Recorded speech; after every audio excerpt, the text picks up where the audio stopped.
is interesting also about the Kolbrin Bible is that it's one of the only books I've ever found that has a vivid description of what took place in the first destruction, the destruction of the First World Age.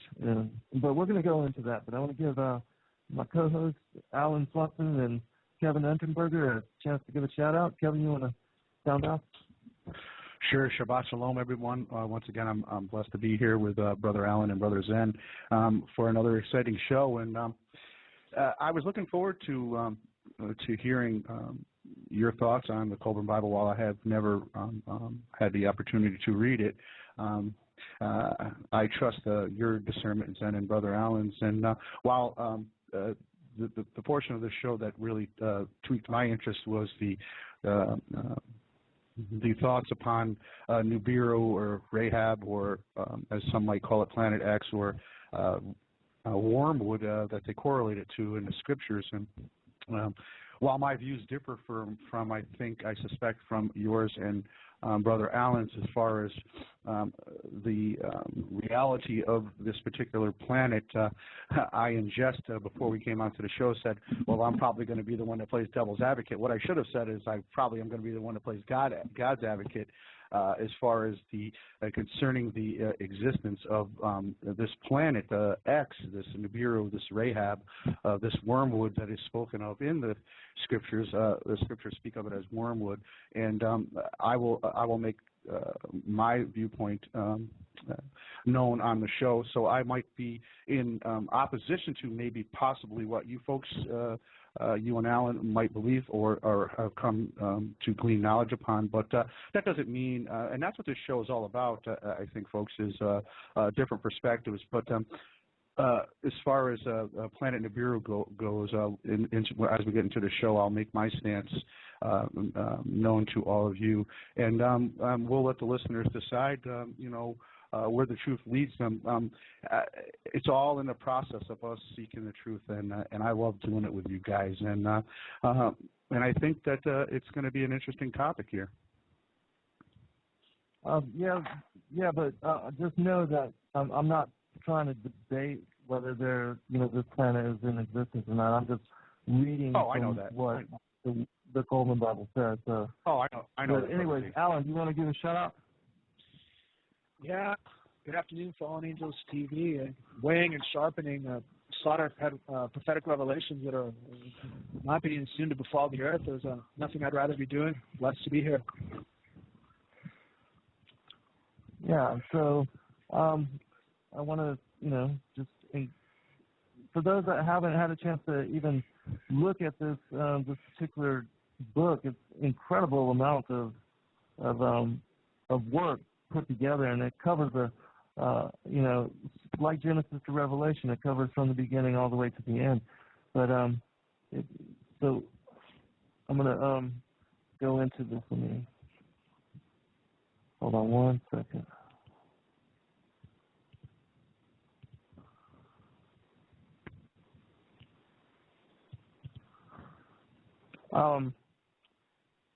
I've got to reopen the book. Hold on. It's going to take me just a second. Hey, Alan, have you read some of this, right? Why don't you comment a little bit while I open this document about what you think you read? Okay, well, Zen had pulled out about 5 chapters from this book. I would say it would be on paper, say maybe about 15 pages maximum. This is a breakdown of the day of the Lord. You have a ridiculous, tight, highly prophetically crammed full of parallels to what is known in the Word as the day of the Lord, what occurs at the inception of the 6 seals. You've got things, I just broke down 30 points here quickly that I'll just look right through, that I pulled out from probably about 60 sentences. It speaks of a great red dragon. This is Revelation 12, descending with a tail. Also, Revelation 12, the thundering, lightning, a darkening of the sky, cinders, fires, and stones falling. That's at the first trump. Oceans pouring out of land. That's also in the prophets. You got a burning of men by fire. This is a primary facet of the end times. It's the form that the judgment comes in to eradicate the sinners from the earth. unrepentant. You've got a tearing open of the earth. You've got a red dust forming in the atmosphere, a crashing of rocks to the earth, few survivors, men hiding in mountains, terror, earthquakes, earth being moved from its very foundations. This is the pole shift in Isaiah 24. You've got a drastic alteration of landscape, mighty winds, soars upon men.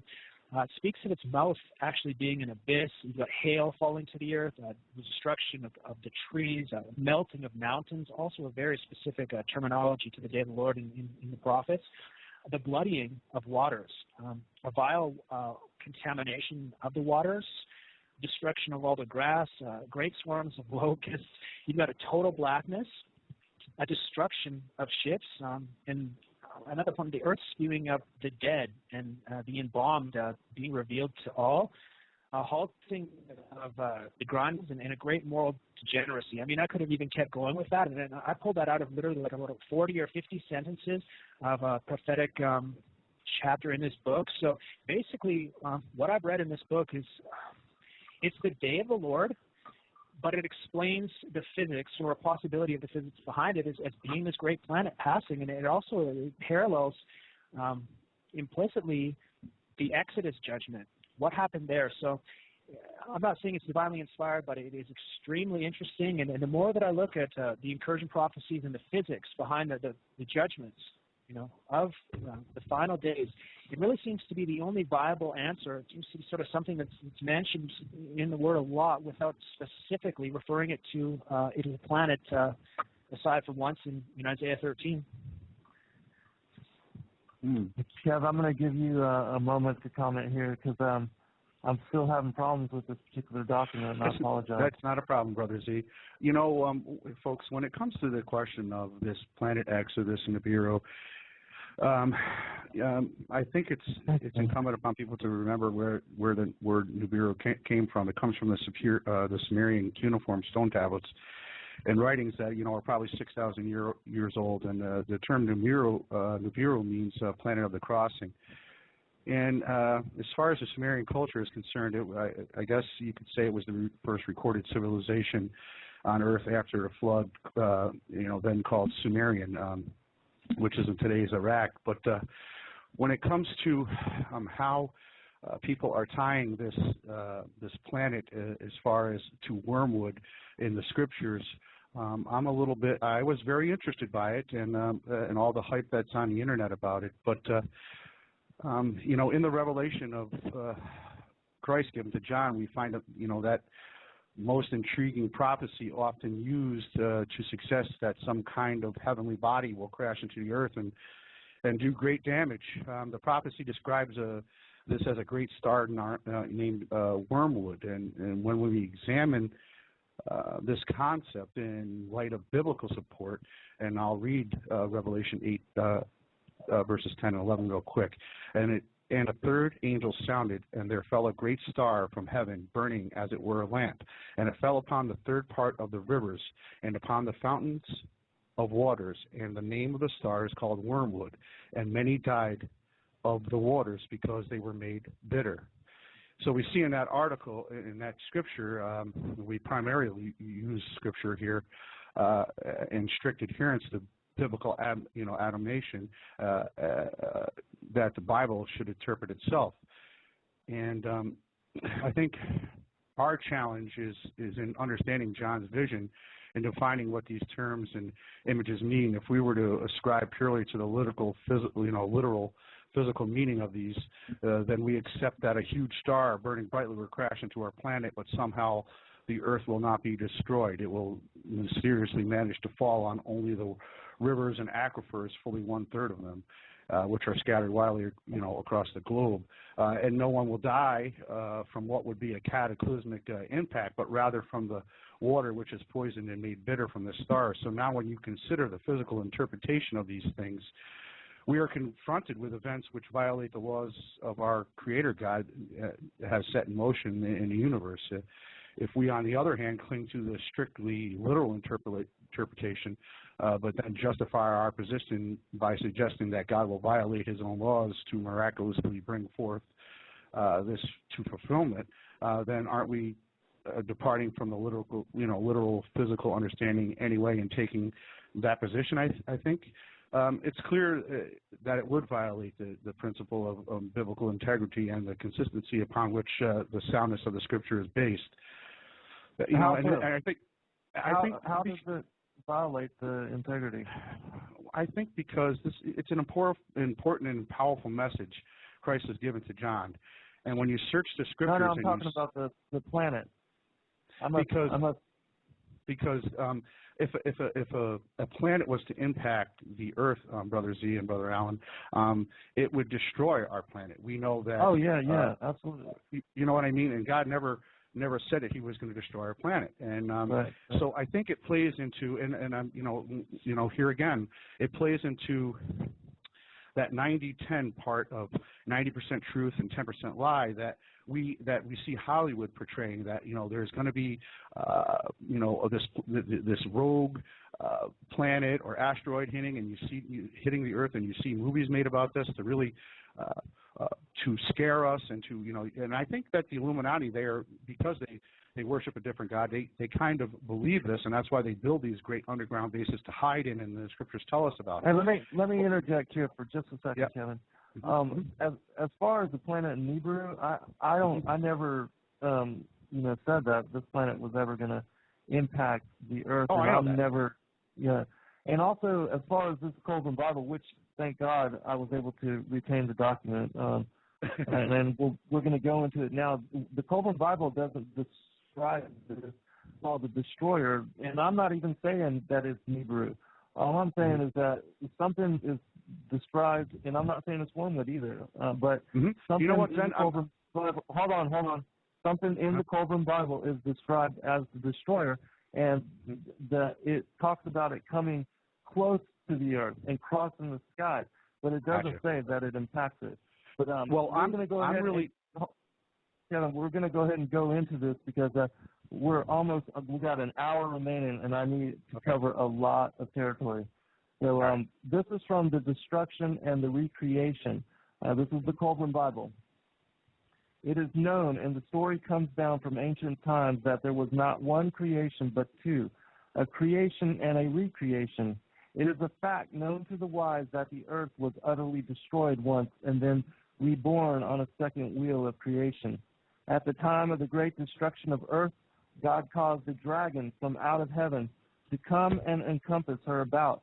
The dragon was frightful to behold.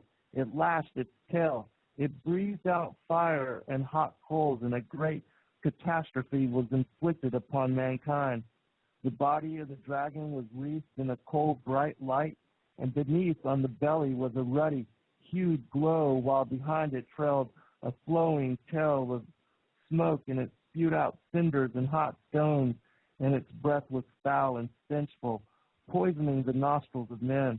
Its passages caused great thunderings and lightnings to rend the thick, darkened sky, all heaven and earth being made hot. The seas were loosed from their cradles and rose up, pouring across the land. There was an awful shrilling, trumpeting, which outpowered even the howling of the unleashed winds. Men, stricken with terror, went mad at the awful sight in the heavens. They were loosed from their senses and dashed about, crazed, not knowing what they did. The breath was sucked from their bodies, and they were burnt with a strange ash.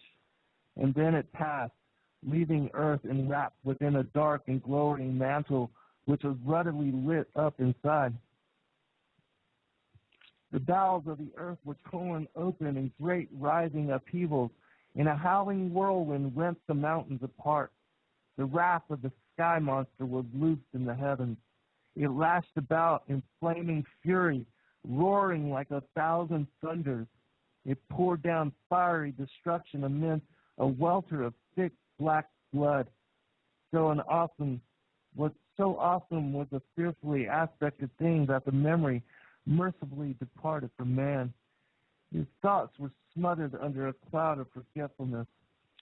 The earth vomited forth great gusts of foul breath from awful mouths opening up in the midst of the land.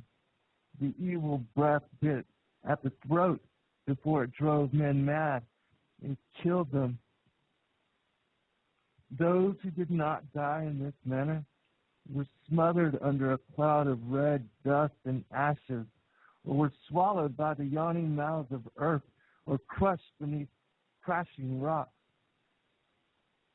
The first sky monster was joined by another, which swallowed the tail of the one going before, but the two could not be seen at once. This monster reigned and raged above earth, doing battle to possess it. But the many-bladed sword of God cut them into pieces, and their falling bodies enlarged the land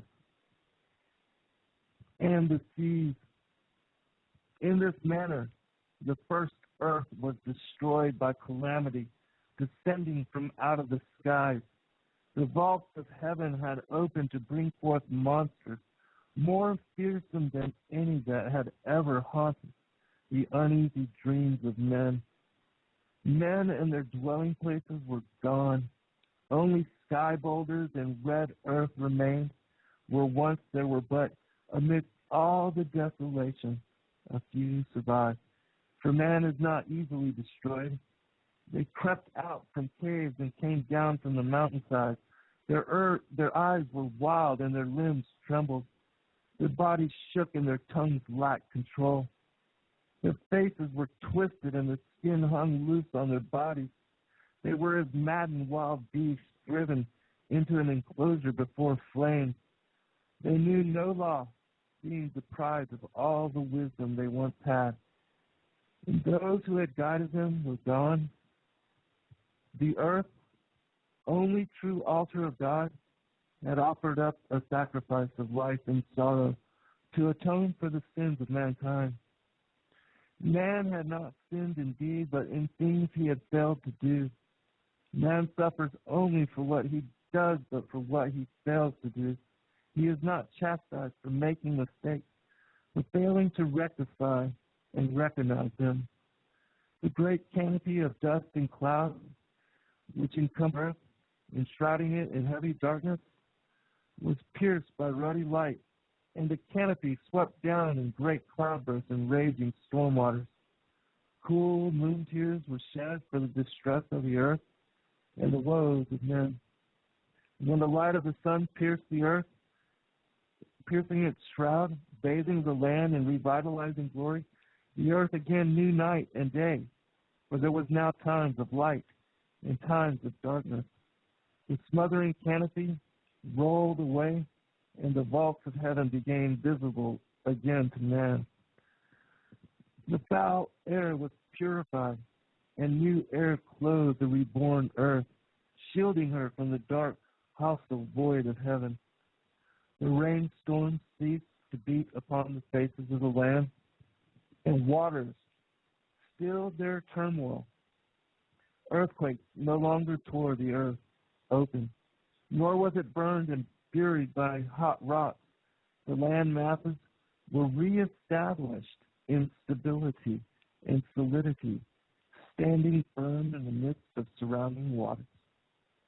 The oceans fell back to their assigned place, and the land stood steady upon its foundations.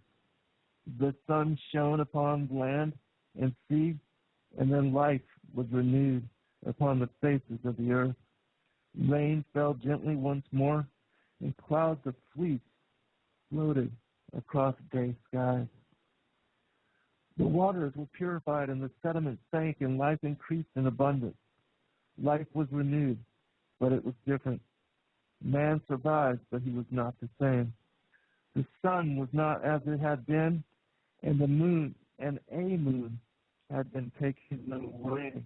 Man stood in the midst of renewal and regeneration, and he looked up into the heavens above in fear, for the awful powers of darkness and destruction lurking there. Henceforth, the placid skies would hold a terrifying secret, but man found the new earth firm and the heavens fixed. He rejoiced, but also feared, for he lived in dread that the heavens would again bring forth monsters and crash about him. And when men came forth from their hiding places and refuges, the world their fathers had known was gone forever. The face of the land was changed, and earth was littered with rocks and stones, which had fallen when the structure of heaven collapsed. One generation groped in desolation and gloom, and as the thick darkness was dispelled, its children believed they were witnessing a new creation. Time passed, memory dimmed, and record of events was no longer clear. Generation followed generation, and as the ages unfolded, new tongues and new sounds replaced those of the old. Alan, do you want to comment? Well, I look at everything outside of the Word as a type of novel format, but I couldn't really refute what you're saying to be anti-biblical, because you look at Genesis 1 and 2, and it's in 2, it says the earth was without form and void. If you take that to the Hebrew, it can mean that it was destructed, laid waste, that it became a desert. So there's many, many different ways to look at Genesis. I think it would be closed-minded to say that any of us knows exactly what happened prior to Genesis 1 and 2. I'm open to possibilities. I've researched it somewhat, and I don't believe the world to be 6,000 years old. I think the dinosaurs did roam the earth here much longer than that. I believe that there was earth ages prior to this, whether it was angelic or human.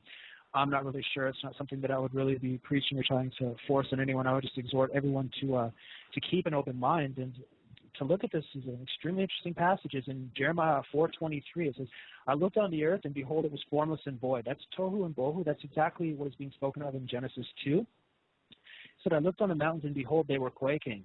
So, and on the hills moved to and fro. I looked, and behold, there was no man, and all the birds of heavens had fled. So there was birds prior to that. Birds of the heavens can speak of demonic creatures as well, metaphorically in the Gospels.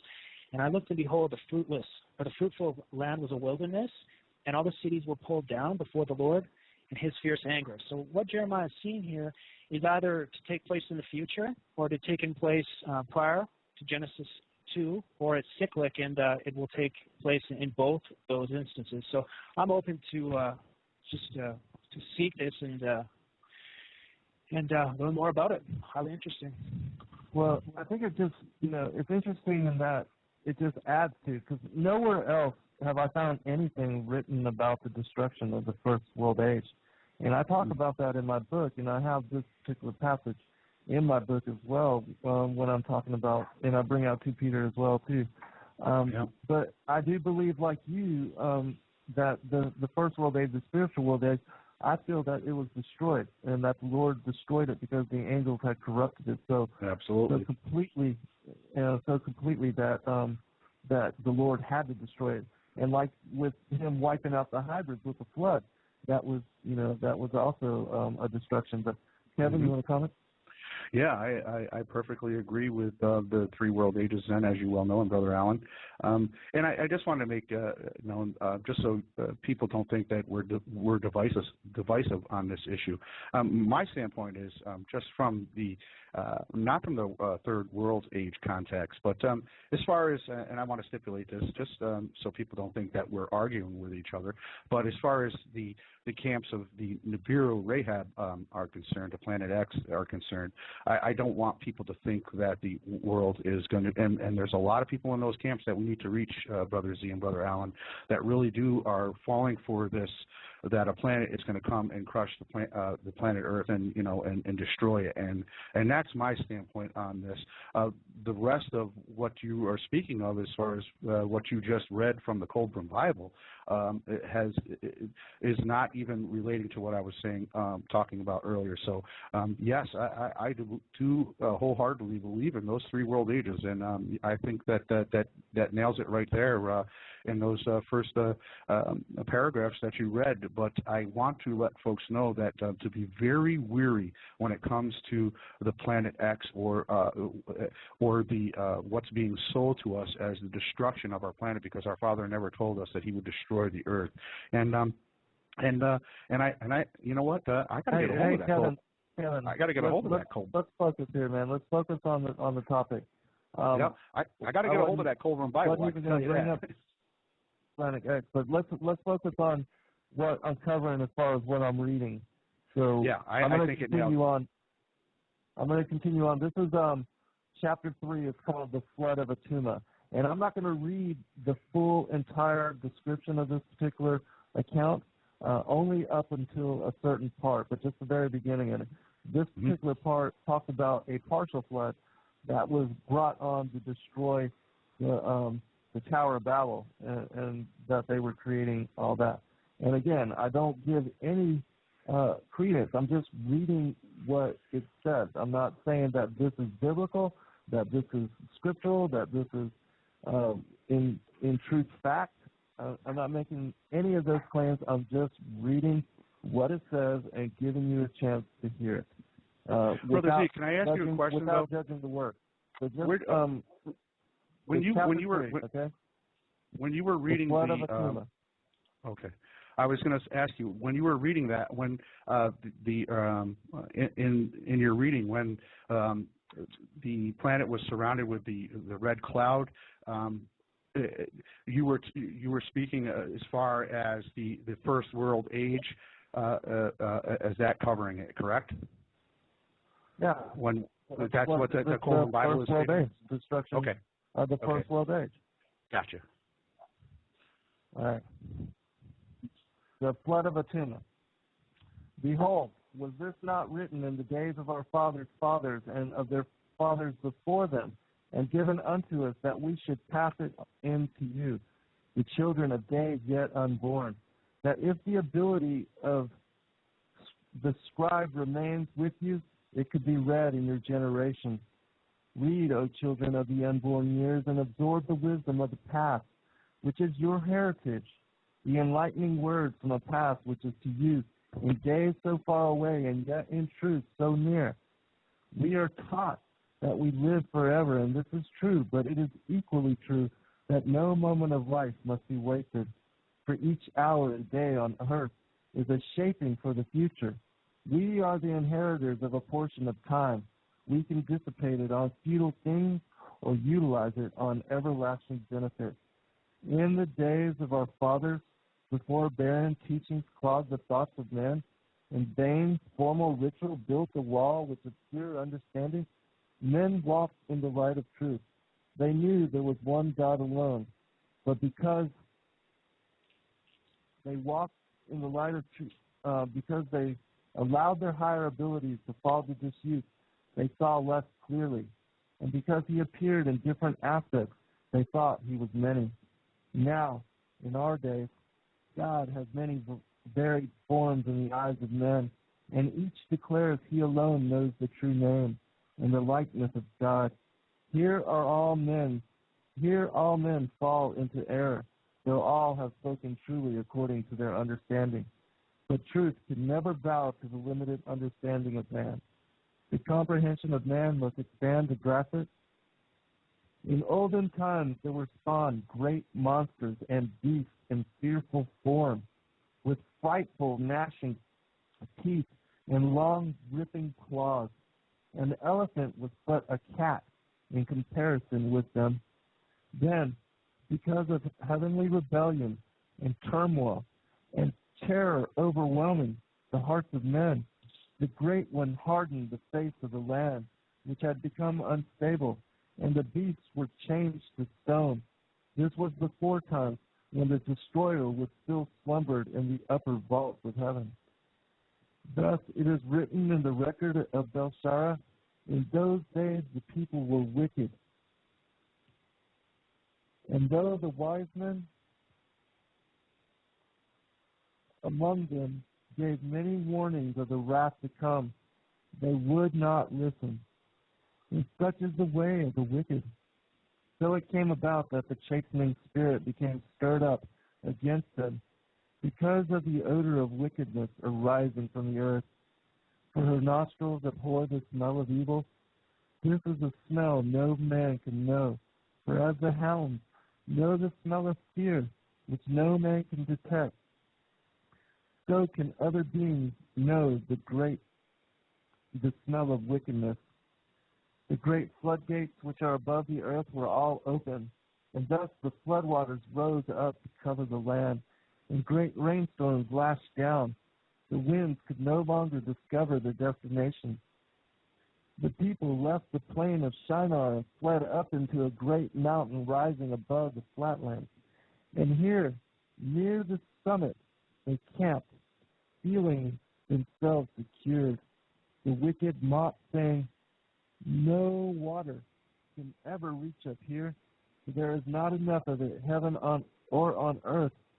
And still the waters rose ever higher, and the mouths of the wicked were silent. The priests of the people danced and chanted in vain, and performed rituals to appease the wrath above.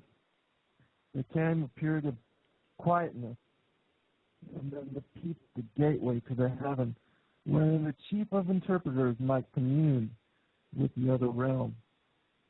What's interesting to me about this particular story is that in the book of Jubilees, there's a mention of a partial flood.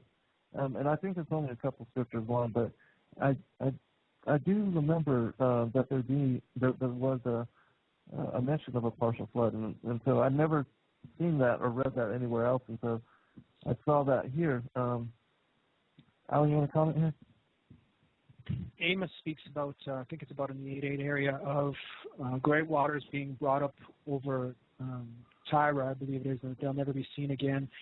Isaiah 24 and many other areas such as 6 seal point to such devastation and the earth being brought off its foundations, which again the Kolbrin Bible does speak about, that there is going to be great tsunamis. Also, it's, prophecies regarding Bob out in the end days, as well as in Luke 21, says that the waves will be roaring, and in Jeremiah 50 or 51 that the waters will be brought up over Babylon. So tsunamis will play a part in our future as well. And why I'm interested in this book is, in this concept, is because you look at Exodus, and there's a massive amount of prophetic revelation that people skip over here. You just plug in the 2 witnesses, the second Exodus prophecies mentioned throughout the prophets, and the parallels between Exodus and the book of Revelation with things like locusts, bloodied water, darkness, boils, frogs being demonic beings in Revelation, hail.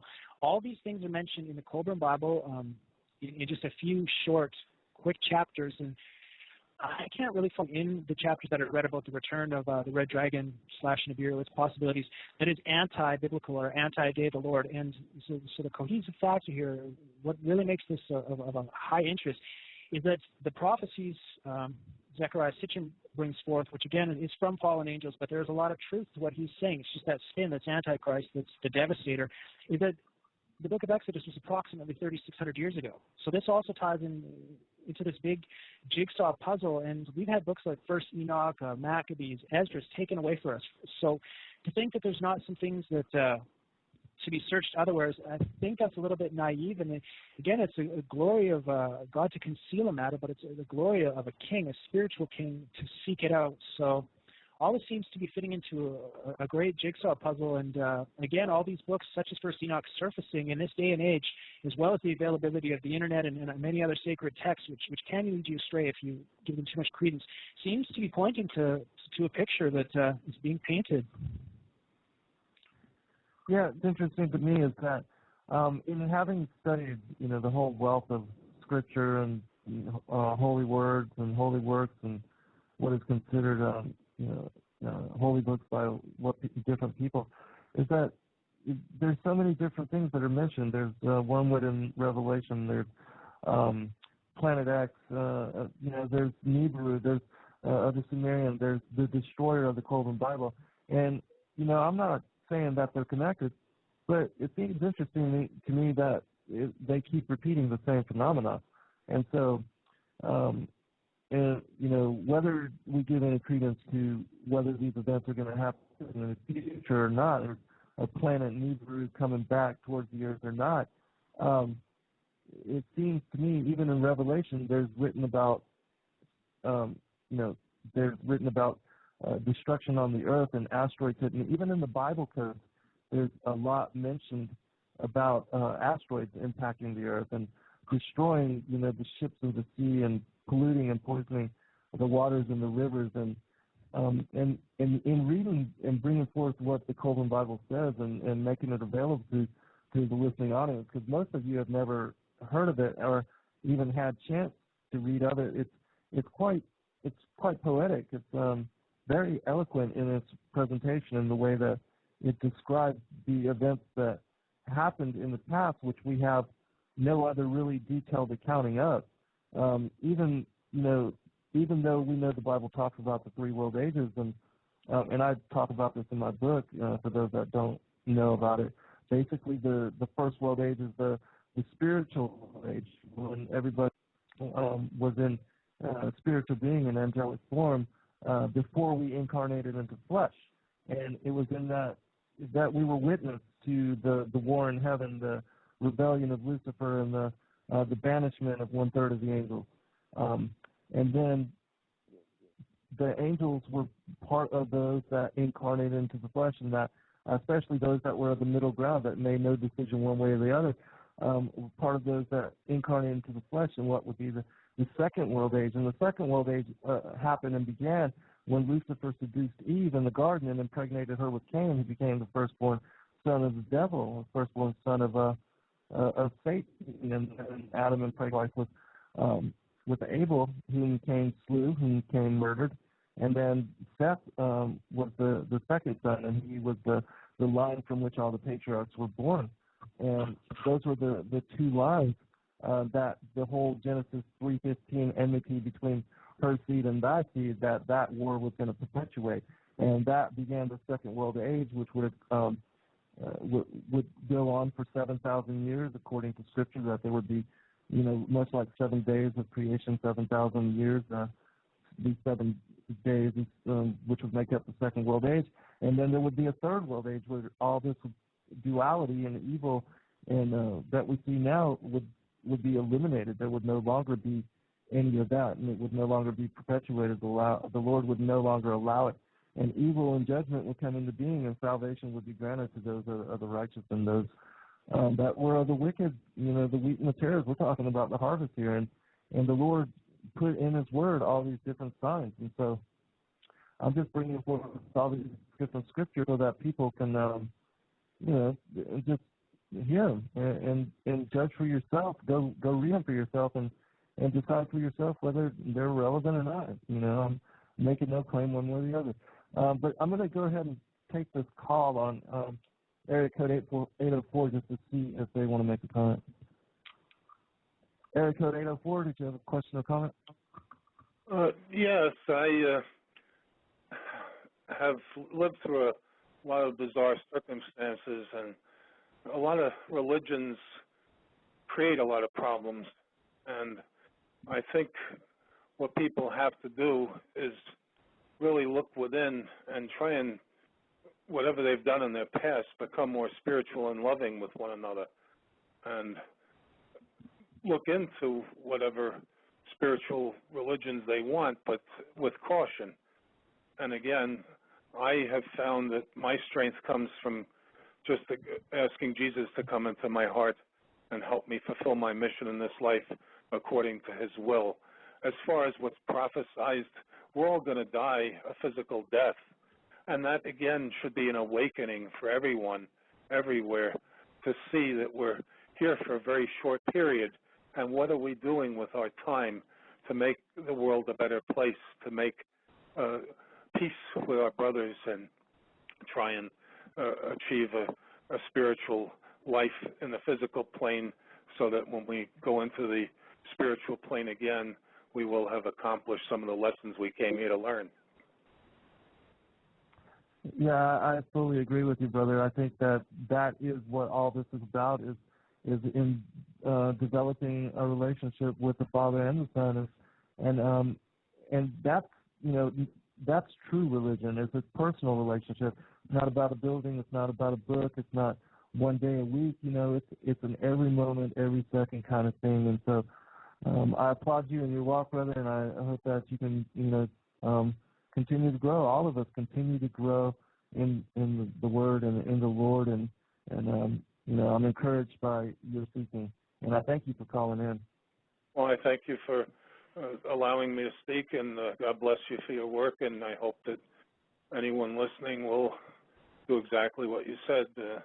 Look within and ask for guidance, and it doesn't matter, if you've done some bad things in your past, you still have time to atone for them on the physical plane. But at the very least, even if you think you're a wonderful person, you're not.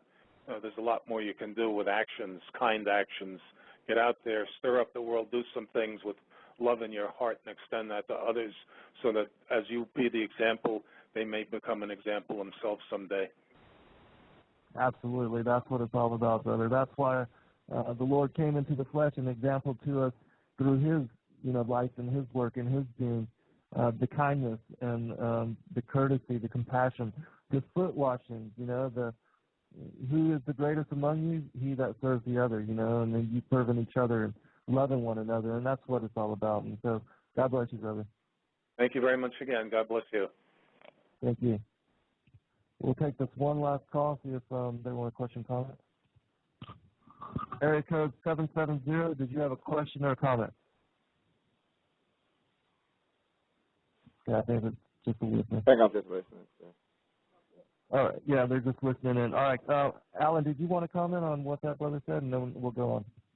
I really like what he said about what to do with our time, but I'm not sure exactly where he was coming from on making the world a better place. That sounds a little Rick Warren-ish. God's about division and selection, and he's about the harvest. So I believe and I know that Christ wants us centered on the harvest and centered on salvation, because you can do a lot of great things outside of his name, but if it doesn't account or lead to or facilitate eternal salvation, it's really kind of pointless. Yeah, it should all be focused on that. And when that's the Holy Grail. For me, there is no other focus. But you do try to help others in everyday life and being. And that goes to not just other individuals, but also the animals that I come across in my everyday life, and even in dealing with the planet and with everything. I want to be kind and courteous and appreciate the sacredness of everything, and that the Lord really blessed everything with its own life and being and its own reason for existence. And so I just try to honor that, and I do try to make what we can do while we're here, make this a better place for our children and for I don't think we have much longer really, but anyways, we're going to go ahead and get back into this because this is pretty interesting information. This next part has to do with the children of Cain, and we know that it talks about how Cain became a city builder and how he built the first city for his firstborn son Enoch, who is not the Enoch of Seth's line who the Lord translated before his death. But it talks about the seduction of the children of Adam and Seth and how they became polluted, and then it goes into the story of Noah, which in this book, the Kolbrin Bible, they call him Hanok. So this is from chapter 4 of that particular thing. It's called the Deluge.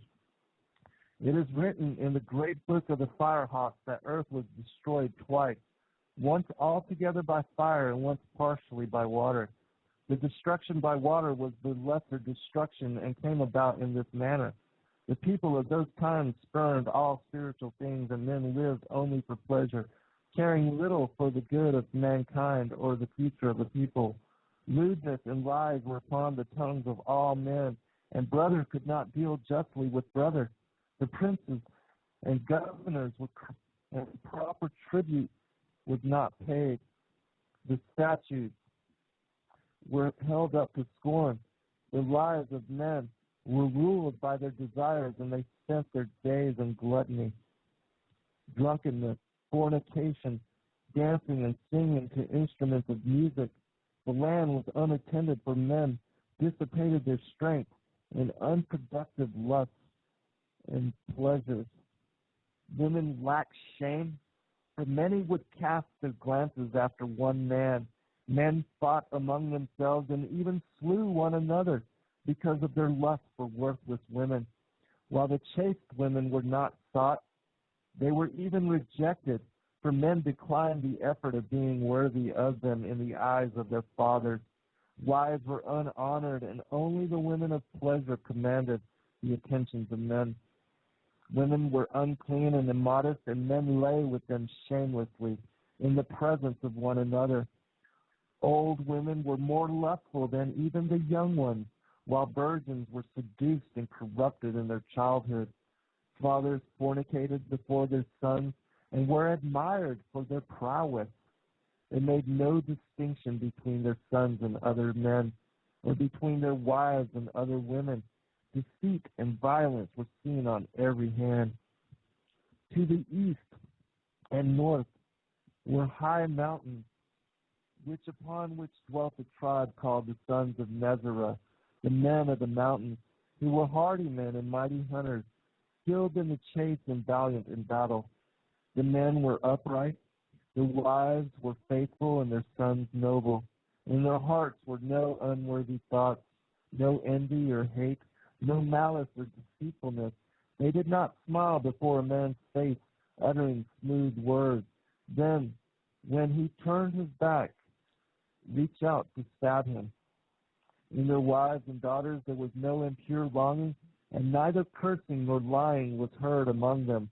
The womenfolk respected their men and decorum, yet there were men with men's ways of whoring, all forms of unmanliness and degeneracy.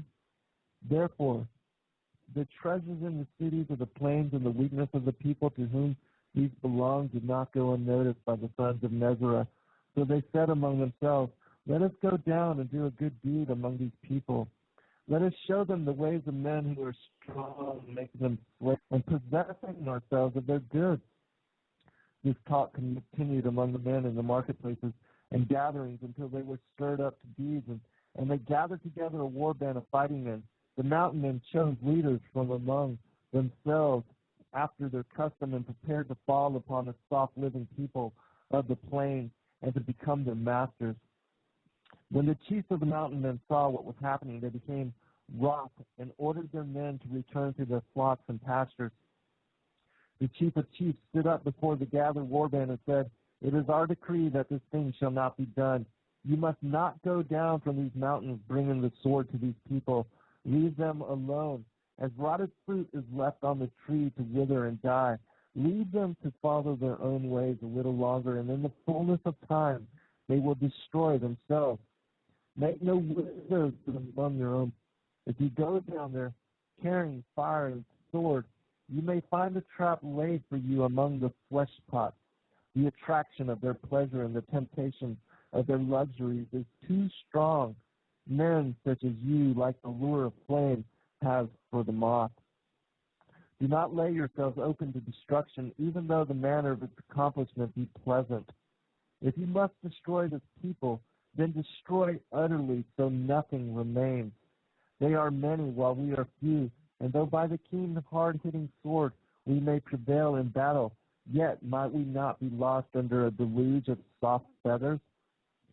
Will ye be wise enough to sup on milk and honey without being drowned in it?" For a time the fighting men heeded the words of their chiefs, for they were neither willful nor reckless, but were some among them who went down to the plains in peace. They returned with tales of treasures and pleasures awaiting below, reporting that the time was ripe for an attack. The warmen hired by the lowlanders having departed, for in those days the gods of Sharpik strove against the gods of Elishter and Ladek.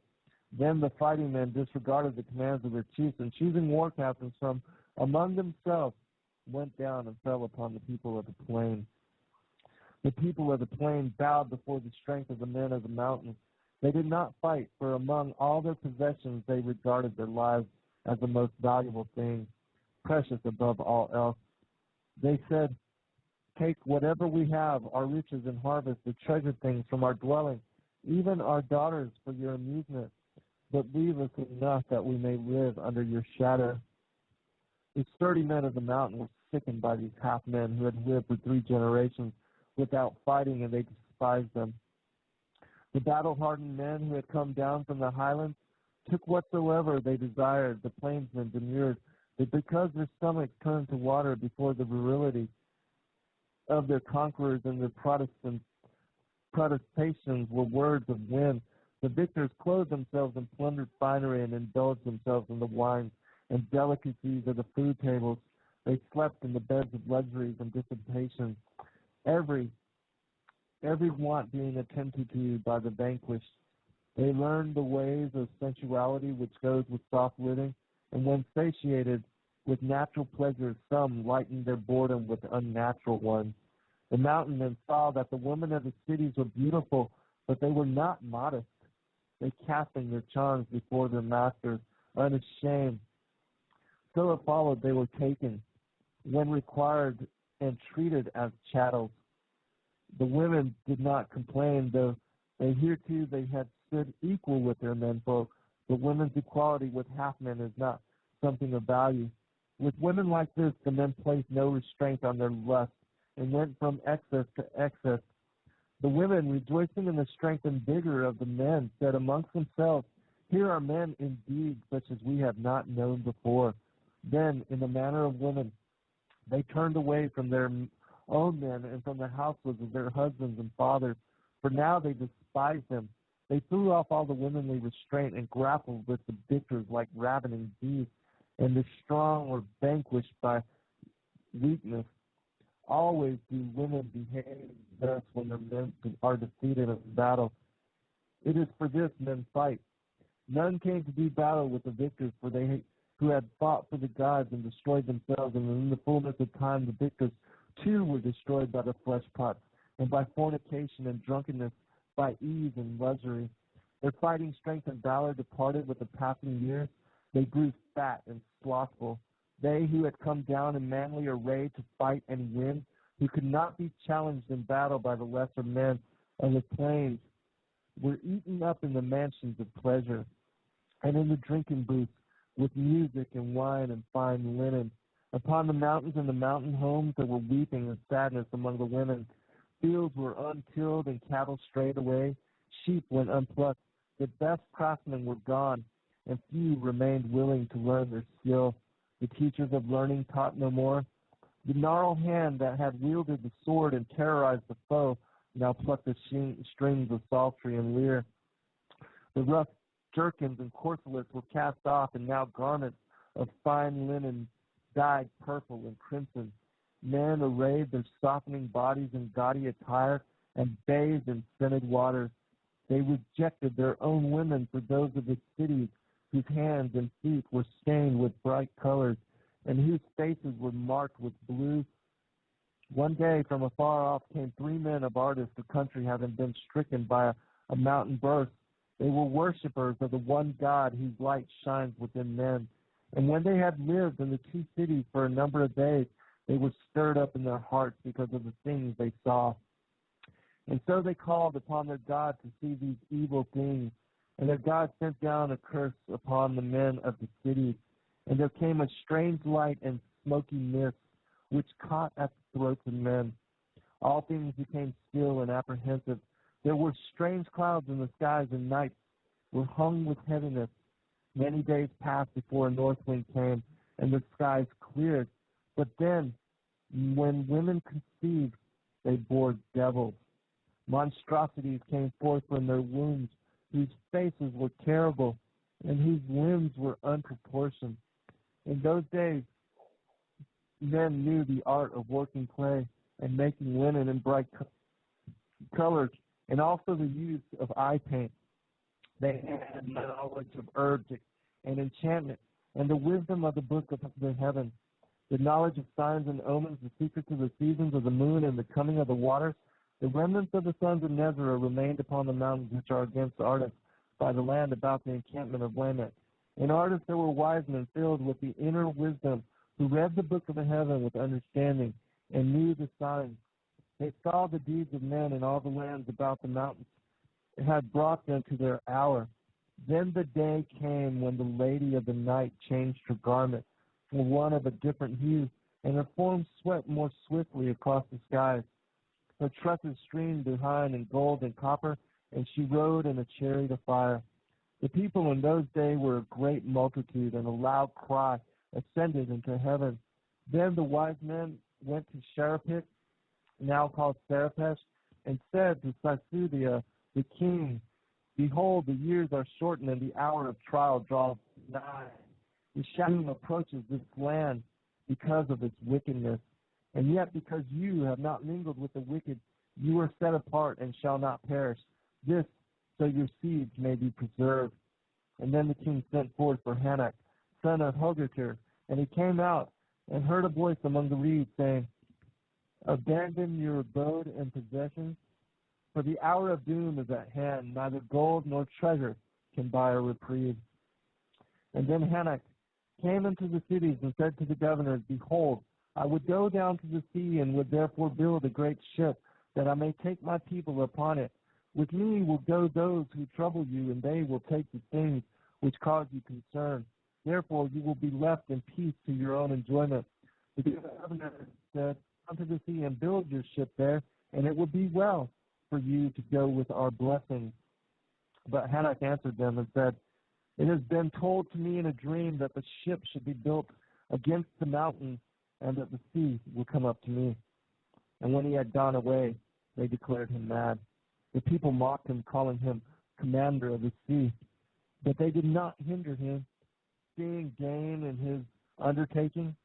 Therefore a great ship was laid down under the leadership of Hanok, son of Hogatur, for Satsudia, king of Sarapesh, from whose treasury came payment for the building of the vessel. It was built on the lake of Namos, close to the river of gold, where it divides. All household of Hanok was there, in the household of his brother, who directed the men at the cast. Blyven, captain of ships from the land beyond Ardis, was overseer of the craftsmen. The women and children carried and built. The length of the great ship was 300 cubits, and its breadth was 50 cubits, and it was finished off above by 1 cubit. It had 3 stories which were built without a break. The lowermost was for the beasts and cattle, and for their provender, and it was laid over with sand from the river. The middle one was for the birds and the fowls, and for plants of every kind that are good for man and beast, and the uppermost one was for the people. Each story was divided in twain, so that there were 6 floors below and 1 above, and they were divided across with 7 partitions. In it was cisterns for water and storehouses for food, and it was built with ascaria wood, which water cannot rot or worms enter. It was pitched within and without, and the cisterns were lined. The planks were edged, and the joints were made fast with hair and oil. Great stones were hung for ropes of plaited leather, and the ship was without mast or oars. There were no poles and no openings except for the hatch beneath the eaves above whereby all things entered. The hatch was secured by great beams.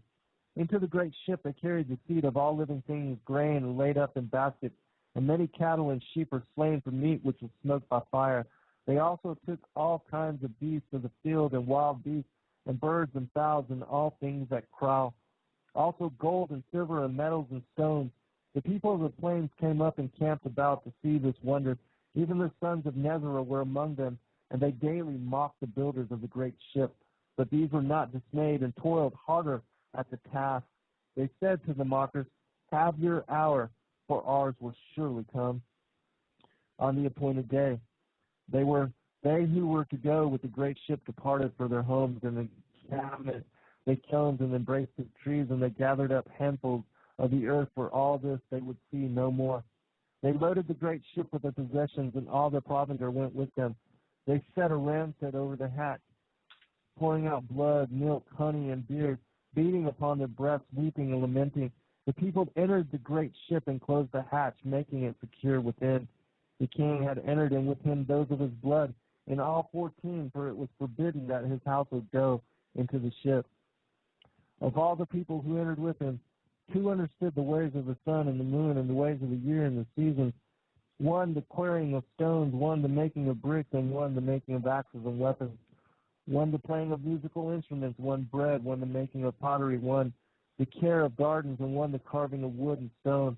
1 the making of roofs, 1 the making of cheese and butter, 1 the growing of trees and plants, 1 the making of plows, 1 the weaving of cloth and making of dyes, and 1 the brewing of beer. 1 the felling and cutting of trees, 1 the making of chariots, 1 dancing, 1 the mysteries of the scribe, 1 the building of houses and the working of lettuce. There was 1 skilled in the working of cedar and willow wood, and he was a hunter, 1 who knew the cunning of games and circus, and he was a watchman. There was an inspector of water and walls, a magistrate, and a captain of men. There were 3 servants of God, and there was Hanok and his brother and their households, and Blyven and 6 men who were strangers. Then, with the dawning, men saw an awesome sight. There, riding on a great black rolling cloud, came the destroyer, newly released from the confines of the sky vault, and she raged about the heavens, for it was her day of judgment. The beast with her opened its mouth and belched forth fire, and the heavens, for it was and belched forth fire and hot stones and a vile smoke. It covered the whole sky above, and the meeting place of the earth and the heavens could no longer be seen. In the evening, the places of the stars were changed. They rolled across the sky to new stations. Then the floodwaters came. That sounds like a bullshit, doesn't it? The floodgates of heaven were opened, and the foundations of earth were broken apart. The surrounding waters poured over the land and broke upon the mountains. The storehouses of the winds burst their bolts asunder. So storms and whirlwinds were loosed to hurl themselves upon the earth. In the seething waters and howling gales, all buildings were destroyed. Trees were uprooted and mountains cast down. There was a time of great heat, and then came a time of bitter cold. The waves or the waters did not rise and fall, but seethed and swirled, and there was an awful sound above. The pillars of the heaven were broken and fell down to earth. The sky vault was rent and broken. The whole of creation was in chaos. The stars in the heavens were loosened from their places, so they dashed about in confusion. There was a revolt on high. A new ruler appeared there and swept across the sky in majesty. Those who had not labored at the building of the great ship and those who had mocked the builders came quickly to the place where it was lying. They climbed upon the ship and beat upon it with their hands. They raged and pleaded but could not enter inside, and nor could they break the wood. As the great ship was borne up by the waters, it rolled and there was swept off, for there was no foothold for them. The ship was lifted by the mighty surge of waters and hurled among the debris, but it was not dashed upon the mountainside because of the place where it was built.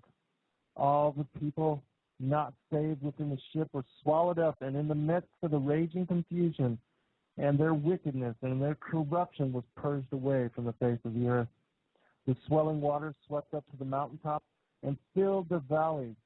They did not rise like waters poured into a bowl, but came in great surging torrents. When the tumult and the waters became still, they stood no more than 3 cubits above the earth. The destroyer passed away into the fastness of heaven, and the great flood remained 7 days, diminishing day by day, as the waters drained away to spread out calmly, and the great ship drifted among a brown scum and debris of all kinds. After many days, the great ship came to rest on Pont Cardo in the mountains of Ashtar against Nishan in the land of God. Alan, I'm going to get you to comment here, and then I'm going to go ahead and extend this show 30 minutes. You mind hanging out 30 minutes more because I want to read the next passage from this particular thing. Yeah, my pleasure. So I read it on either the Locust Army 1 or 2 show, and I don't have it right in front of me right now, but I believe it's Jasher, possibly Jubilees, around the 4th chapter, with the tale of the flood. It speaks about the earth, basically tottering to and fro, being shaken violently, being torrents amongst the flood. So Ezekiel 26 and 19 says, I shall bring up the deep, which is the great quantities of water, or the ocean, over you, and great waters will cover you. And it speaks about them descending down to the pit and being brought down to the people of old. And Amos 8:8 says, because of this will not the land quake, and everyone who dwells in it mourn? Indeed, all of it will rise up like the Nile, and it will be tossed about and subside like the Nile. In that day, that I will make the sun, moon, and make the earth dark in broad daylight. So if you examine a pole shift, according to prominent scientists, you're looking at the equator will actually decrease or drop literally 25 kilometers, and where the new pole will end up appearing, that land will actually literally rise up 25 to 30 kilometers. Another place that you can find what we're speaking about regarding Nibiru is the fact that there's a great red dragon mentioned in Revelation 12 in the sky, borrowing from Lynn Templeton. I think that the Lord is giving us a hint about the red sky in Matthew 16, 2 and 3. And Isaiah 13, which is a prophecy regarding the return of the Nephilim, the Septuagint directly refers to it as them being the giants returning. It's a correct interpretation, the Gabor of Revelation 6:4. It says that in 13 and 5, so they come from a far country, from the end of heaven. So what that is truly saying in the Hebrew is that they're coming from a remote world, from the extremity of visible space. And I can't see anything else here lining up, because of all the things that are landing upon the earth in the trumpets seem to parallel what's being spoken of in this book so directly. You've got a sort of an escalation of physicals descending upon the earth, and it steps up. So again, that star wormwood could be interpreted as an angel. It obviously can't be a star, but I don't know. The more that I'm hearing you speak, Zen, and just tying it into the timeline of when the flood was, Jasher, some of Sitchin's work, which I don't aspire to, he's definitely an antichrist. Then you've got Exodus, and then you've got the book of Revelation, all the pole shift you can read about in Isaiah 24. What else is going to make the earth stagger and reel to and fro? You just track back with the timing, and you can't say me this with 100% certainty, but again, it's definitely worth researching. And someone's going to have an explanation if this thing shows up in the sky. So I believe this to be divinely inspired. And when this thing does show up, everyone who's listening and has got a Bible is going to be able to preach and teach their way out for our Father. What's so interesting to me about this Kolbrin Bible, and like I said, it's a huge collection of works. It's thicker than the King James Version of the Bible. Is that it talks about, again, the destruction of the first world age, which I haven't found in many places at all, except for in several references in the Word, but nowhere else ever mentioned, and especially not in this particular amount of detail. And then all the different accounts. It's just interesting because, the story of Noah and the end of the flood is in the Kolbrin Bible, and the deluge, and how, everybody doubts that there was ever a worldwide flood, and yet it's recanted over and over in all the different mythologies of the world. But so that's why I wanted to share this with people. Is just not saying it's authentic or it's truth. Again, make no certainty of that in any way, but just that it's interesting reading, and I think people should at least hear about it or know about it, or at least get the chance to study it for themselves and to make their own determination on it one way or the other. I don't think it's right to judge whole collections of work and scriptures without even looking into them. It doesn't make sense to me, but for some that makes sense, but for me it doesn't. I want to know what it says before I make any determination on whether it has any relevance. Okay, but going in, this is the next part of the destroyer. The next part of where the destroyer is mentioned in the Kolbrin Bible. And what makes this interesting is it gives the account of the Exodus and Moses leading the Hebrew people, the slaves out of Egypt, but it gives it from an Egyptian perspective. So in this accounting, it talks about the Hebrew people as the slaves, and it talks about their God, and this is a really interesting account. I think you guys are going to like this. And so I extended the show for another 30 minutes just because I wanted to get this particular tale on this particular show. This one is called The Destroyer, Part 1, from the Great Skull, and this is from the Book of Manuscripts. Men forget the days of the destroyer. Only the wise know where it went and that it will return in its appointed hour. It raged across the heavens in its days of wrath, and this was its likeness. It was a billowing cloud of smoke enwrapped in a ruddy glow, not distinguishable in joint or limb. Its mouth was an abyss from which came flame, smoke, and hot cinders. When ages pass, certain laws operate upon the stars in the heavens. Their ways change. There is movement and recklessness. They are no longer constant, and the great light appears redly in the skies. When blood drops upon the earth, the destroyer will appear, and mountains will open and belch forth fire and ashes. Trees will be destroyed, and all living things engulfed. Waters will be swallowed in land, and seas will boil.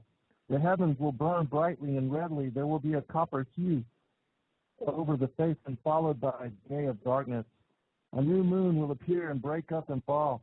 The people will scatter in madness. They will hear the trumpet and battle cry of the destroyer and will seek refuge in the den in the earth. Terror will eat away their hearts, and their courage will flow from them like water from a broken pitcher. They will be eaten up in the flames of wrath and consumed by the breath of the destroyer. Thus, in the days of the heavenly wrath which have gone, and thus it will be in the days of the doom when it comes again. The times of its coming and going are known unto the wise. These are the signs and times which shall precede the destroyer's return. 110 generations shall pass into the west, and nations will rise and fall. Men will fly in the air as birds and swim in the seas and fishes, and men will talk peace with one another, one with another. Hypocrisy and deceit shall have their day. Women will be as the men, and men as women. Passion will be a plaything of man. A nation of soothsayers shall rise and fall, and their tongue shall be the speech learned. A nation of lawgivers shall rule the earth and pass away into nothingness. One worship will pass into the four quarters of the earth, talking peace and bringing war. A nation of the seas will be greater than any other, but will be as an apple rotten at the core and will not endure. A nation of traitors will destroy men with wonders, and it shall have its day. Then shall the high strive with the low, and the north with the south, the east with the west, and the light with the darkness. Men shall be divided by their races, and the children will be born as strangers among them. Brother shall with brother. This from Matthew 24, and I'm not sure this is what I was talking about with the Egyptian pharaoh. It might go into that, but I'm going to continue reading. Women will become the common property of men and will no longer be held in regard and respect. Then men will be ill at ease in their hearts, and they will seek they know not what, and uncertainty and doubt will trouble them. They will possess great riches, but be poor in spirit. Then will the heavens tremble and the earth move. Men will quake in fear, and while terror walks with them, the heralds of doom will appear. They will come softly as thieves to the tombs. Men will know them for what they are. Men will be deceived. The hour of the destroyer is at hand, and in those days men will have the great book before them. Wisdom shall be revealed. The few will be gathered for the stand, because it is the hour of trial. The dauntless ones will survive. The stout-hearted will not go down to destruction. Great God of all ages, alike to all, who sets the trials of man. Be merciful to our children in days of doom. Man must suffer to be great, but hasten not his progress unduly in the great winnowing. Be not too harsh on the lesser ones among men. Even the son of a thief has become your scribe. Okay, yeah, it is going to go into the part with the Pharaoh and how he chases down what are called the slaves in this particular book. But, Alan, I want to get you to comment on that last part that I read. It was kind of Matthew 24-ish, wasn't it? Reading just these chapters, and I don't think I'd go as far as reading the entire book right now because I'm just too caught up in the Bible. But oh, of course. Yeah, it's to me, not even to me. There is dozens and dozens and dozens of exact parallels with the day of the Lord. So I don't believe this book to be divinely inspired. But like Ben said, you can't throw out the baby with the bathwater. I've had extra biblical works open up the Word for me. So it's just like something like First Enoch. It's like I could not have understood that paradigm, that reality, that dimension of prophecy or the spirit realm without that book. So some people consider it anti-biblical, but again, the Word of God is always a filter. So you just pull whatever through it, and if something opens up anything in the Word for you, I believe that we should be all over something like that. And the First Enoch speaks of stars changing their orders, and I don't have time to go into it right now, but there is another Exodus, the second Exodus. We go to a place called Bozrah. That's where the bride is supernaturally protected. There are going to be leaders. There are going to be deliverers. There is an end-time Pharaoh that you can read about. I believe it's in Ezekiel 28, 29, 30. He is a type of Leviathan, a great monster. So many things here just seem to really line up with the Word. And if people are still not seeing this, just store it on the shelf. But my question to you would be, why does the book of Revelations mention a great red dragon, which is a pyros, a great pyros dragon, which specifically means, it only means in the Greek having the color of fire, and it's in the sky. So because you don't see something directly handed to you just on a silver platter, like a little paragraph to explain everything to you, the Word of God doesn't work that way. It's in idioms, it's in metaphors, it's in parables. It's a type of matrix. So when you're starting to move from book to book to book to book, and you're seeing things come out from all the books, sort of like collaboration or a mosaic. The truth is there. You're never ever going to find deep truths in the Word of God just by reading, little excerpts and thinking that you understand it. It's supernatural. It's multi-leveled, and it's even encrypted, so is that only those who the Lord, gives, and it's His disciples, it's the cross bearers that will understand the parables and the deep truths. Yeah, and I agree with you, Alan. It's like a puzzle for me. Now, in seeking the Word of the Lord and wanting to know truth, I can't just discount everything without even looking into it, or anything for that matter. And so I study everything, I read everything. But of course, my foundation is in the Word, and you know that I'm a servant of Yahweh and Yahushua, Savior, Messiah, and the Old Testament, the Torah, the Commandments, the Ten Commandments. So I fully give credence to the Word and use that as a foundation. But you're right. I've found so many other things in these extra biblical texts, or just even other books that have strengthened me in the Word, and broadened my understanding and my discernment of it. And so, continuing on, O sentinels of the universe who watch for the destroyer, how long will your coming vigil last? O mortal men who wait without understanding, where will you hide yourselves in the dread days of doom, when the heavens shall be torn apart and the skies rent in twain, in the days when children will turn gray-headed? This is the thing which will be seen. This is the terror your eyes will behold. This is the form of destruction that will rush upon you. There will be the great body of fire, the glowing head with mouths and eyes ever-changing. Terrible teeth will be seen in formless mouths, and a fearful dark belly will glow redly from fires inside. Even the most stout-hearted man will tremble, and his bowels be loosened, for this is not a thing of understandable to men. It will be a vast, sky-spanning form, enwrapping earth and burning with many hues within. Wide open mouths, these will descend to sweep across the face of the land, engulfing all in its yawning jaws. The greatest warriors will charge against it in vain. The fangs will fall out, and lo, they are terror-inspiring things of cold, hardened water. Great boulders will be hurled down upon men, crushing them into red powder, as the great salt waters rise up in its train and roaring torrents pour towards the land. Even the heroes among mortal men will become with madness, as moths flying swiftly to their doom in the burning flame. So will these men rush to their own destruction. The flames going before will devour all the works of men. The waters following will sweep away whatever remains.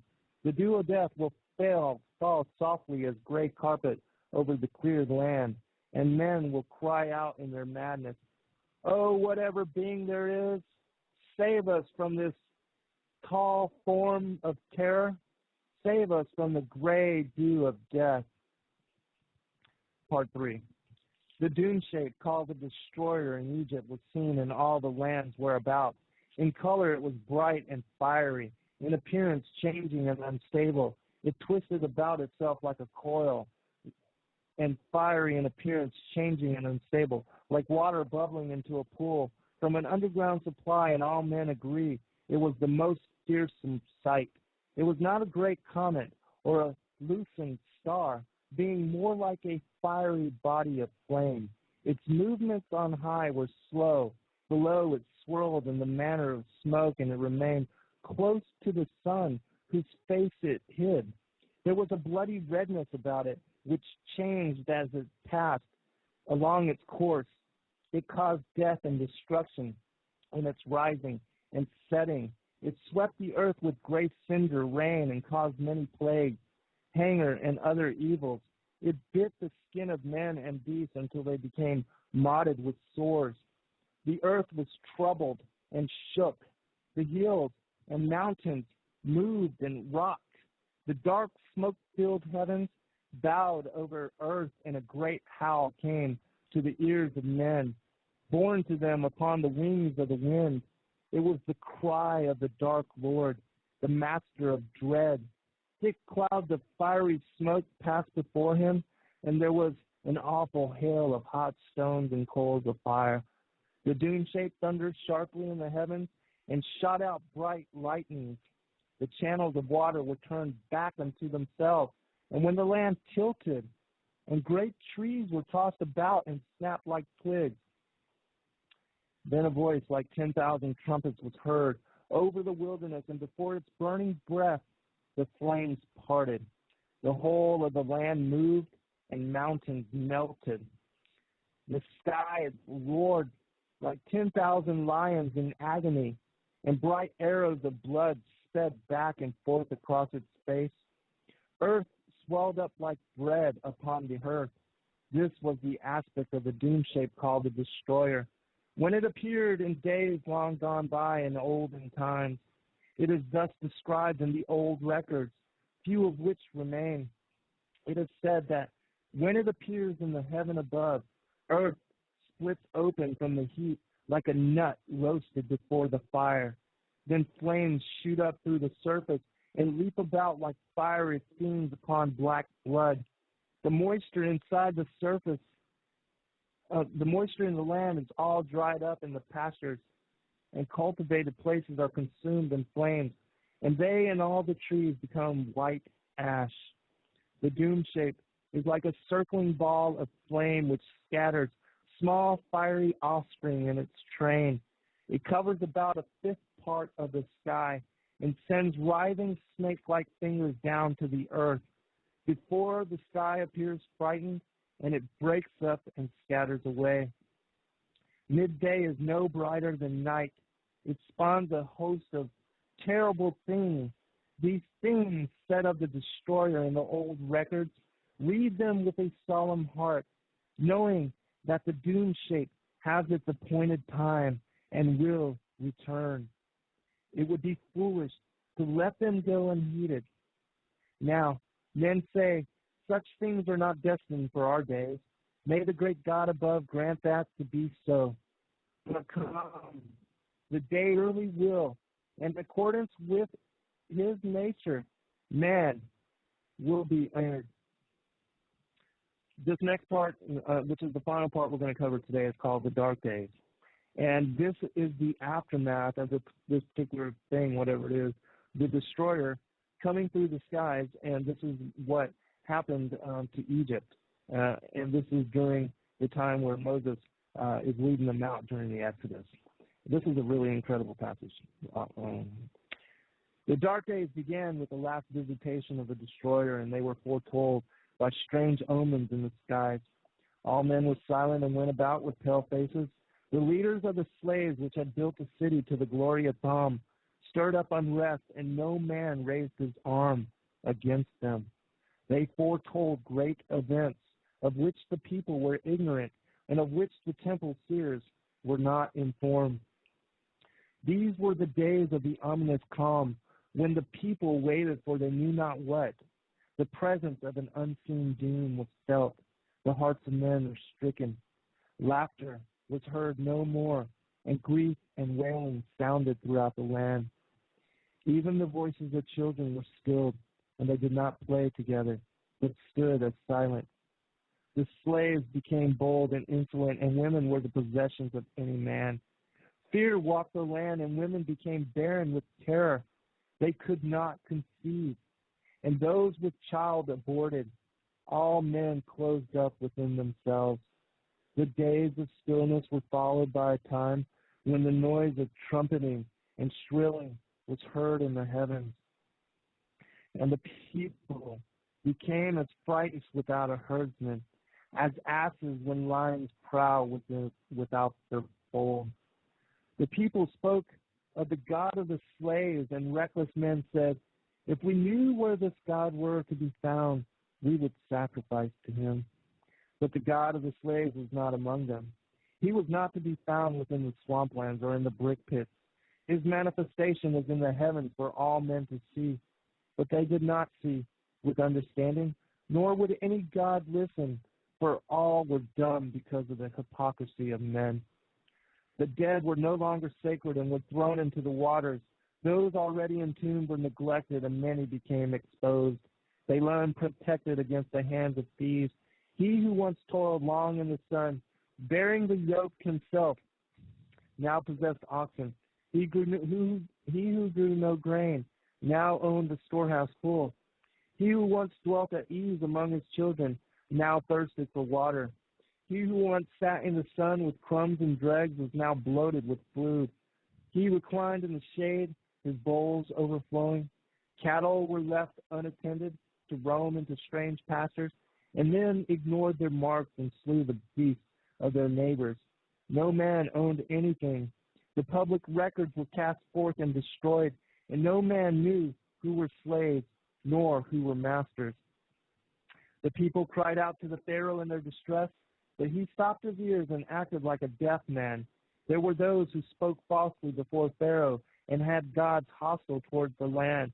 Therefore, the people cried out for their blood to appease it. But it was not these strange priests who put strife in the land instead of peace. For one was even of the household of Pharaoh and walked among the people unhampered. They're talking about Moses. Dust and smoke clouds darkened the sky and colored the waters upon which they fell with a bloody hue. Plague was throughout the land. The river was bloody and blood was everywhere. The water was vile and men's stomachs shrank from drinking. Those who did drink from the river vomited up, for it was polluted. The dust tore wounds in the skin of man and beast. In the glow of the destroyer, the earth was filled with redness.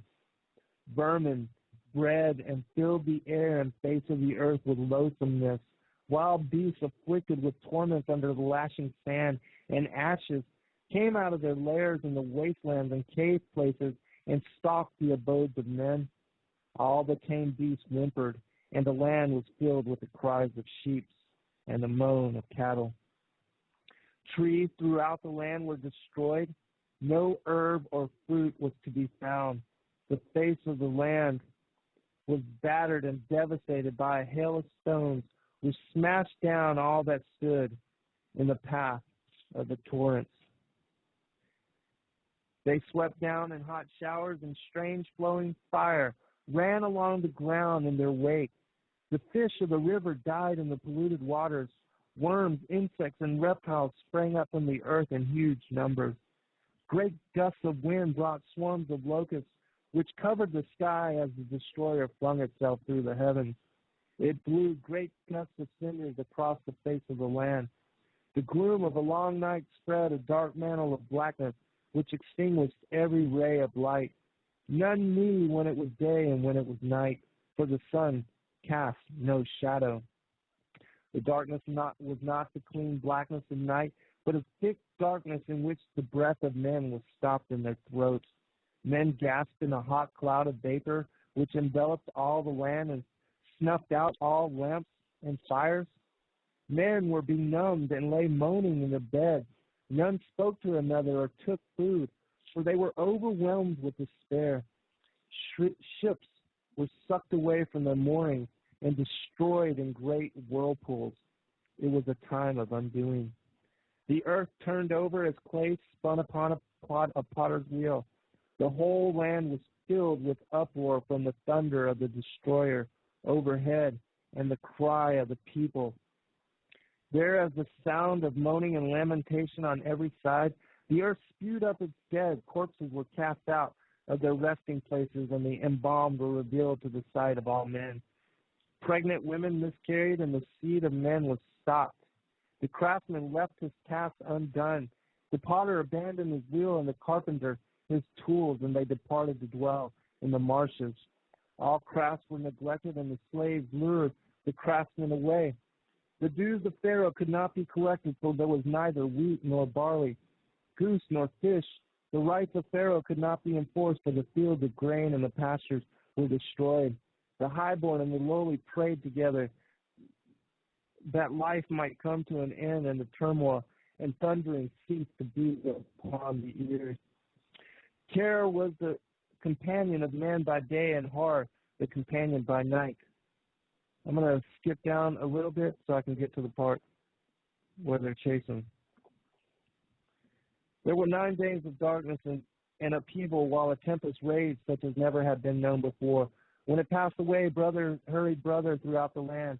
Men rose up against those in authority and fled from the cities to dwell in the tents in the outlands. Egypt lacked great men to deal with these times. The people were weak from fear and bestowed gold, silver, lapis, lazuli, turquoise, and copper upon the slaves. And to their priests they gave chalices, urns, and ornaments. Pharaoh alone remained calm and strong in the midst of the confusion. The people turned to wickedness in their weakness and despair. Harlots walked through the streets unashamed. Women paraded their limbs and flaunted their womanly charms. High-born women were in rags, and the virtuous were mocked. The slaves spared by the destroyer left the cursed land forthwith. Their multitude moved in the gloom of a half dawn, under a mantle of fine swirling gray ash, leaving the burnt fields and shattered cities behind them. Many Egyptians attached themselves to the host, for one who was great led them forth, a priest, prince of the inner courtyard. Of course, that's Moses. Fire mounted up on high, and its burning left with the enemies of Egypt. It rose up from the ground as a fountain and hung as a curtain in the sky. In 7 days, by Remwar, the accused ones journeyed to the waters. They crossed the heaving wilderness, while the hills melted around them. Above, the skies were torn with lightning. They were sped by terror, but their feet became entangled in the land, and the wilderness shut them in. They knew not the way, for no sign was constant before them. They turned before Nashari and stopped at Shokoth, the place of quarries. They passed the waters of Maha and came by the valley of Pictaroth, northward of Mara. They came up against the waters which blocked their way, and their hearts were in despair. The night was a night of fear and dread, for there was a high moaning above the black winds. From the underworld were loosed, and fire sprang up from the ground. The hearts of the slaves shrank within them, for they knew the wrath of Pharaoh followed them, and that there was no way of escape. They hurled abuse on those who led them. Strange rites were performed along the shore that night. The slaves disputed among themselves, and there was violence. Pharaoh had gathered his army and followed the slaves. After he departed, there were riots and disorders behind him, for the cities were being plundered. The laws were cast out of the judgment halls and trampled underfoot in the streets. The storehouses and granaries were burst open and robbed. Roads were flooded and none could pass along them. People lay dead on every side. The palace was split, and the princes and officials fled so that none was left with authority to command. The lists of numbers were destroyed. Public places were overthrown, and households became confused and unknown. Pharaoh pressed on in sorrow, for behind him all was desolation and death. Before him were things he could not understand, and he was afraid. But he himself well and stood before his host with courage. He sought to bring back the slaves, so the people said the magic was greater than the magic of Egypt. The host of Pharaoh came upon the slaves by the saltwater shores, but was held back from them by a breath of fire. A great cloud was spread over the host and darkened the sky. None could see except for the fiery glow and the unceasing lightnings which rent the covering cloud overhead. A whirlwind arose in the east and swept over the encamped host. A gale raged all night, and in the red twilight dawn there was a movement of the earth. The waters receded from the seashore and were rolled back on themselves. There was a strange silence, and then in the gloom it was seen that the waters had parted, leaving a passage between.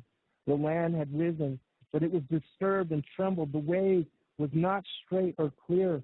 The waters about were as if spun within a bowl.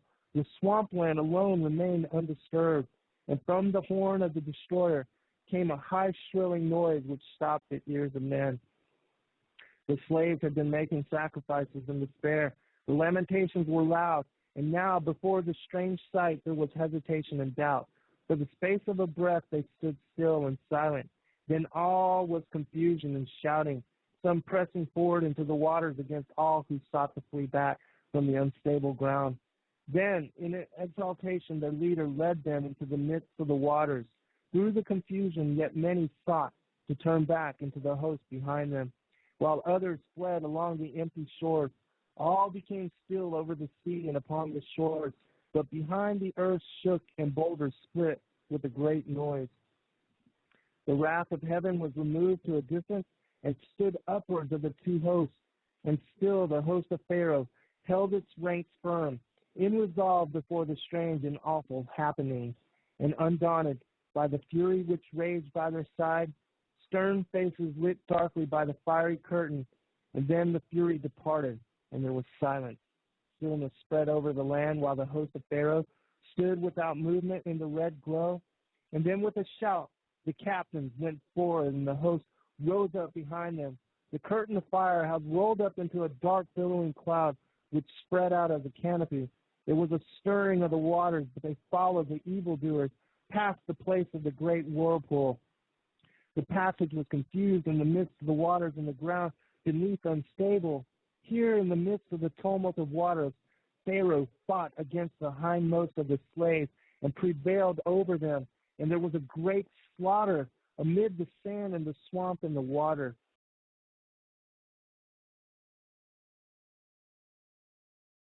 Is interesting also about the Kolbrin Bible is that it's one of the only books I've ever found that has a vivid description of what took place in the first destruction, the destruction of the First World Age.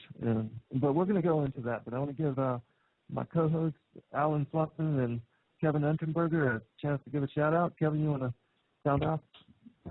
Sure. Shabbat Shalom, everyone. Once again, I'm blessed to be here with Brother Alan and Brother Zen for another exciting show. And I was looking forward to hearing your thoughts on the Kolbrin Bible while I have never had the opportunity to read it. I trust your discernment, Zen, and Brother Alan's. And while the portion of the show that really tweaked my interest was the thoughts upon Nibiru or Rahab, or as some might call it, Planet X, or wormwood that they correlate it to in the scriptures. And while my views differ from I suspect from yours and Brother Allen's as far as the reality of this particular planet, I in jest before we came onto the show said, well, I'm probably going to be the one that plays devil's advocate. What I should have said is I probably am going to be the one that plays God's advocate as far as the concerning the existence of this planet X, this Nibiru, this Rahab, this wormwood that is spoken of in the scriptures. The scriptures speak of it as wormwood, and I will make my viewpoint known on the show. So I might be in opposition to maybe possibly what you folks, you and Alan, might believe or have come to glean knowledge upon. But that doesn't mean, and that's what this show is all about, I think, folks, is different perspectives. But as far as Planet Nibiru goes, as we get into the show, I'll make my stance known to all of you, and we'll let the listeners decide, where the truth leads them. It's all in the process of us seeking the truth, and I love doing it with you guys, and I think that it's going to be an interesting topic here. Yeah, but just know that I'm not trying to debate whether this planet is in existence or not. I'm just reading I know that. What the Kolbrin Bible says. So. I know. But anyways, Alan, do you want to give a shout out? Yeah. Good afternoon, Fallen Angels TV, weighing and sharpening slaughter prophetic revelations that are, in my opinion, soon to befall the earth. There's nothing I'd rather be doing. Blessed to be here.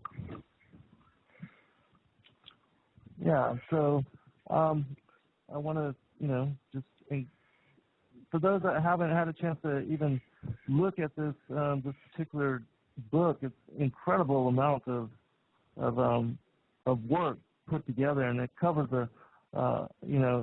like Genesis to Revelation, it covers from the beginning all the way to the end. But so I'm gonna go into this. Let me hold on one second.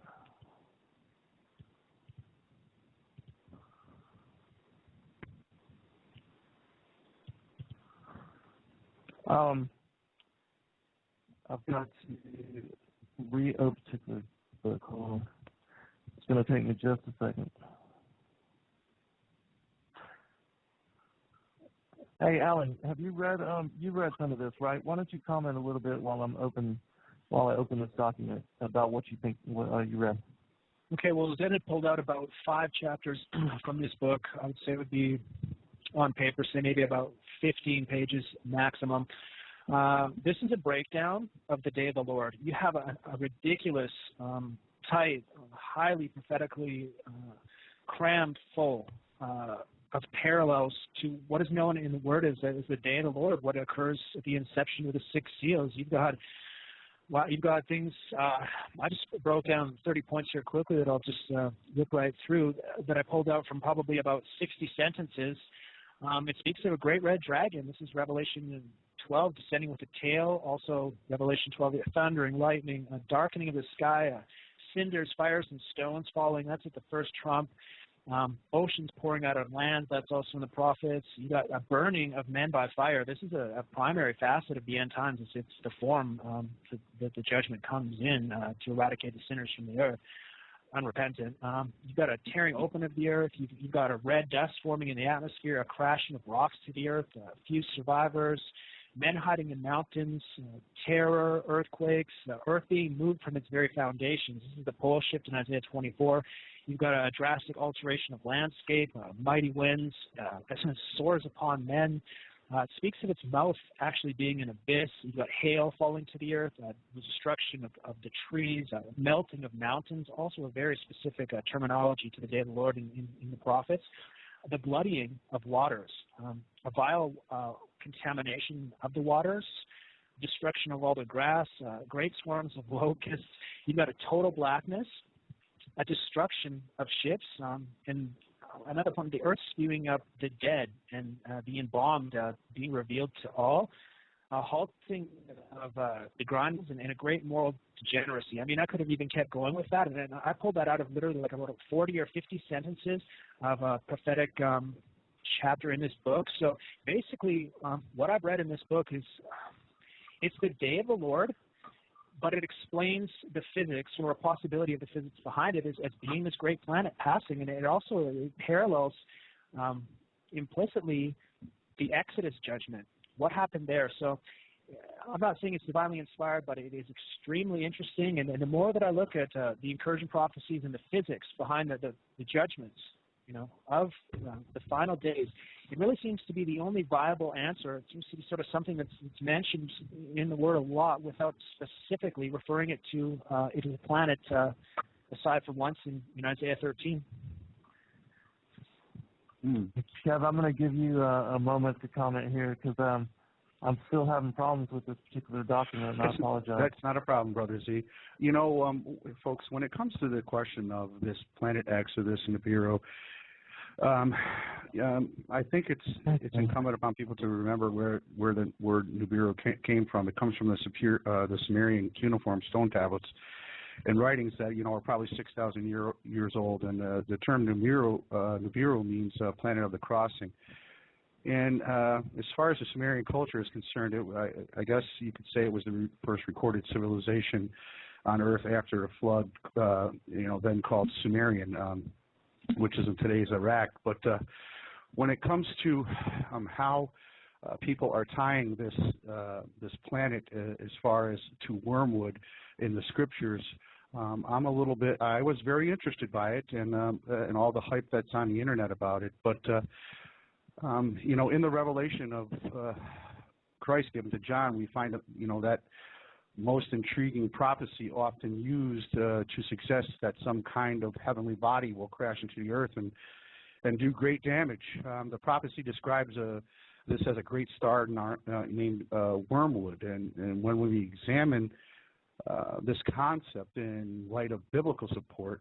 And I'll read Revelation 8, verses 10 and 11 real quick. And a third angel sounded, and there fell a great star from heaven, burning as it were a lamp. And it fell upon the third part of the rivers, and upon the fountains of waters. And the name of the star is called wormwood. And many died of the waters because they were made bitter. So we see in that article, in that scripture, we primarily use scripture here in strict adherence to biblical, admonition that the Bible should interpret itself. And I think our challenge is in understanding John's vision and defining what these terms and images mean. If we were to ascribe purely to the literal physical meaning of these, then we accept that a huge star burning brightly will crash into our planet, but somehow the earth will not be destroyed. It will mysteriously manage to fall on only the rivers and aquifers, fully 1/3 of them, which are scattered widely, across the globe. And no one will die from what would be a cataclysmic impact, but rather from the water which is poisoned and made bitter from the stars. So now when you consider the physical interpretation of these things, we are confronted with events which violate the laws of our Creator God has set in motion in the universe. If we, on the other hand, cling to the strictly literal interpretation, but then justify our position by suggesting that God will violate his own laws to miraculously bring forth this to fulfillment, then aren't we departing from the literal physical understanding anyway and taking that position, I think? It's clear that it would violate the principle of biblical integrity and the consistency upon which the soundness of the Scripture is based. How does it violate the integrity?